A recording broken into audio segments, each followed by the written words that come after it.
Have you ever wondered how much money people actually have saved? Have you ever thought you were doing okay financially, only to find out the truth is much worse than you imagined? Have you ever looked at your bank account, your car payment, or your savings and wondered, am I normal or am I falling behind? If you have asked yourself any of these questions, this video will shock you. These are 10 money statistics that most people will never hear, and by the end, you will see your money differently. If this kind of content speaks to you, subscribe to this channel. Every week, I share stories that teach what school never did about money. Every story holds a lesson. Every lesson builds wealth. Number 10. Over a quarter of people who trade in their car owe more on it than the car is worth. The average amount of negative equity, meaning what they still owe after the car's value, is $6,754. That means when they hand the keys to the dealer, they do not walk away clean. They walk away still owing money on a car they no longer have. This is happening because people are signing 7-year and 8-year car loans. By the time the loan is halfway done, the car has lost more value than they have paid off. The car is sinking faster than the payments can keep up. The lesson here is simple. Buy used. A car that is 3 to 5 years old has already lost most of its value, and never spend more than 10% of your monthly income on a car payment. A car takes you from one place to another. It is not supposed to take your wealth with it. Number 9. The average person using Buy Now, Pay Later carries a balance of $760. That might sound small, but here's the problem. Over 24% of users have missed a payment, and nearly 40% say they regret using it. Buy Now, Pay Later is not a budgeting tool. It's debt broken into smaller pieces so you don't feel the pain. And when you stack 5 or 6 of them at the same time, suddenly you owe hundreds of dollars across multiple apps and you can't remember what you even bought. If you can't buy it once with cash, you can't afford it, and splitting it into 4 payments does not change that. Number 8. This one should make you angry. 82% of Americans do not keep their savings in a high-yield account.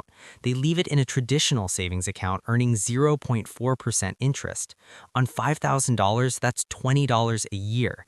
The same $5,000 in a high-yield account at 4.5% earns over $225. Same money, same effort, 10 times the return. The only difference is which bank it sits in. If your savings are in a regular account right now, move them today. It takes 15 minutes. That might be the highest paying 15 minutes of work you ever do. If this is opening your eyes, tap the like button. It helps more people find these videos. Thank you. Number 7. 60% of Americans cannot afford a $1,000 emergency, and 25% of people would put that emergency on a credit card, adding interest on top of the problem. 1 in 3 people under 40 have no emergency savings at all. 0. That means a flat tire, a medical bill, or a broken phone is not just an inconvenience, it's a financial crisis. Before you invest, before you pay extra on debt, before you do anything else, build a small emergency fund. Even $500 in a separate account changes everything. It's the difference between a bad day and a bad year. Number 6. The median bank account balance in America is roughly $8,000, but that number is misleading. If you earn over $150,000 a year, the median is $33,800. If you earn under $50,000, it's much lower. The point is not to compare yourself to a national average. The point is to understand that your savings should match your income. If you earn $60,000 a year and have $500 saved, the gap is not about bad luck. It's about what you're doing with the money between payday and the end of the month. Number 5. Here's a mistake that quietly destroys people's wealth. 28% of people who move money into an IRA leave it sitting in cash. They think contributing to the account means it's invested. It's not. The money just sits there, doing nothing, earning almost nothing, sometimes for years.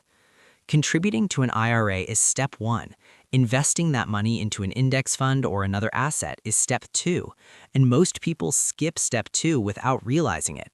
If you have an IRA right now, log in tonight and check. You might be making this mistake and not even know it. Number 4. This is the stat that should give you hope. Historically, if the stock market has doubled roughly every 10 years, even through crashes, recessions, and pandemics, patient investors who stayed in the market came out ahead. If you miss just the 10 best days in the market over a 30-year period, you lose over half your gains, not because the market failed you, because you panicked and pulled out at the wrong time. The takeaway is not complicated. Invest consistently. Don't try to time the market. Use a low-cost index fund and leave it alone. Time is the most powerful wealth-building tool that exists, and it's free. Number 3. The median age of a first-time homebuyer is now 38 years old. In 1991, it was 28. That's a full decade later, and the reason is simple. A family now needs to earn over $112,000 a year just to afford the median-priced home. If buying a home feels impossible right now, know that you are not alone, and know that owning a home is not the only way to build wealth. Renting and investing the difference can sometimes put you further ahead, especially if you're in a high-cost market. But if you do want to buy, consider house hacking. Buy a duplex, live in one unit, rent the other. Your tenant pays most of your mortgage. It's the most underused wealth strategy in real estate. Number 2. To be in the top 10% of Americans by net worth, you need roughly $1.06 million. That sounds enormous, but here's what most people miss. Net worth is not about income. It's about what you do with your income. A person earning $80,000 who saves and invests 20% will pass a person earning $200,000 who spends everything. Track your net worth once a quarter. Write it down, watch it grow. That one habit changes how you see every financial decision you make. Number 1. This is the one that will change how you think about money forever. Imagine two people both earning $100,000 a year. Person A saves 10% of their income but earns only 1% return. Person B saves 5% but earns 10% return, 10 times the return. Who reaches $100,000 in savings first? Person A, in 9.6 years. Person B takes 11.7 years, even with 10 times the return. When you're starting from zero, how much you save matters far more than what return you get. Most people spend all their energy chasing returns, the right stock, the right crypto, the right investment. But the biggest lever you have is not your portfolio, it's your savings rate. Increase it by even 5% and you'll reach every financial goal years faster. Those are the 10 money facts most people will never hear. The question is, now that you know them, what will you do differently? Pick one, just one. The high-yield savings switch, the emergency fund, checking your IRA, increasing your savings rate by 3%. One move, this week. That's how it starts. If you're over 30 and feel like you're behind, these numbers are not meant to scare you. They're meant to wake you up. Because once you see the truth, you can't unsee it, and the people who act on it are the ones who build wealth. Subscribe to this channel, share this with someone who needs a wake-up call, and leave a comment. Which of these 10 stats shocked you the most? This video is for educational and entertainment purposes only. It is not financial advice. Always consult a qualified professional before making financial decisions. Every story holds a lesson. Every lesson builds wealth. I'll see you in the next one.